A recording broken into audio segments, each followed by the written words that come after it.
Andito na nga ang aking sundo, kasama ko dito si Miss Lady Gold at kami nga po ay nag-transport lamang. Kung nga po pala sa inyo dyan mga ka-Cheryl in Bahrain, oras po dito sa Bahrain is 2 o'clock po ng hapon at kami nga po ay magla-lunch ni Miss Lady Gold. Pupunta po kami sa isang Filipino restaurant at dito lang po sa Gudaybiyah, Bahrain, malapit sa Aster ang Manila X Burger at kami nga po ay magbo-buffet dito at aming titikman ang napakasarap na kanilang luto. Sa Friday ngayon, buffet nga ang kanilang offer at ayan nga po si ate, ang Filipinang may-ari ng restaurant na to. Kahit meron ng 4 na kainan si Miss Lady Gold, siya po ay nagsusupport pa din sa kapwa niya business woman dito sa Bahrain. Yan po ang kagandahan. Siyempre, ito nga po ang sa taas ng Manila X Burger at ayan po ang mga masasarap na pagkain na pagpipilian nyo sa buffet nila ngayong araw. Silang adubong pato, meron din lechon manok, meron din sisig, meron din laing dyan at kung ano-ano pa.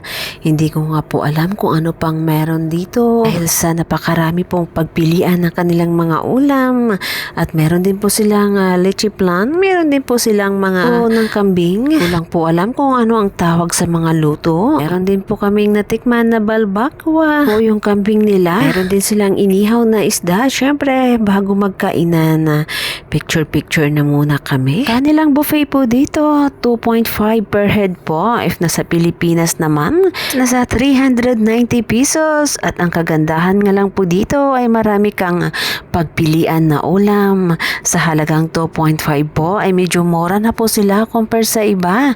Sa presyo pang masa. Ayan na nga si Miss Lady Gold, humahataw na dahil sa buffet ngayon. Siyempre, meron din ako sa aking table.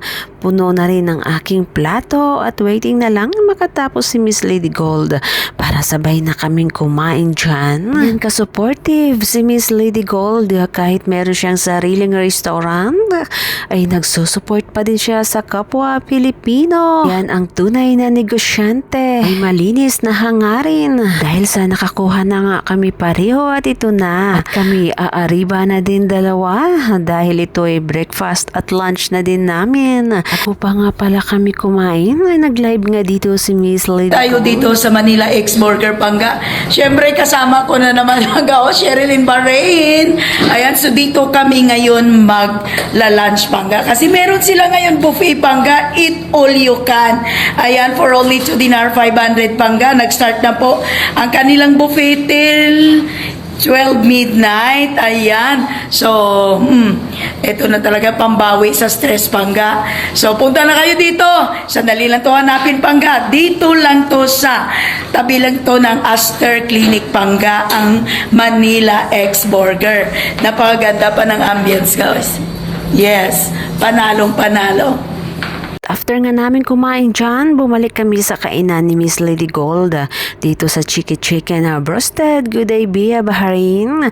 Siyempre, pahinga muna kami dyan. Super busog na din at nagkape na din kami. Gusto ko nga po palang magpasalamat sa inyo lahat. Thank you so much po sa pag-subscribe sa aking YouTube channel.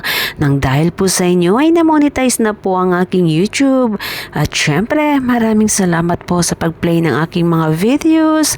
Thank you so much po sa inyong lahat at maraming salamat sa iyo Miss Lady Gold sa pag-invite sa akin as always. Maraming salamat po.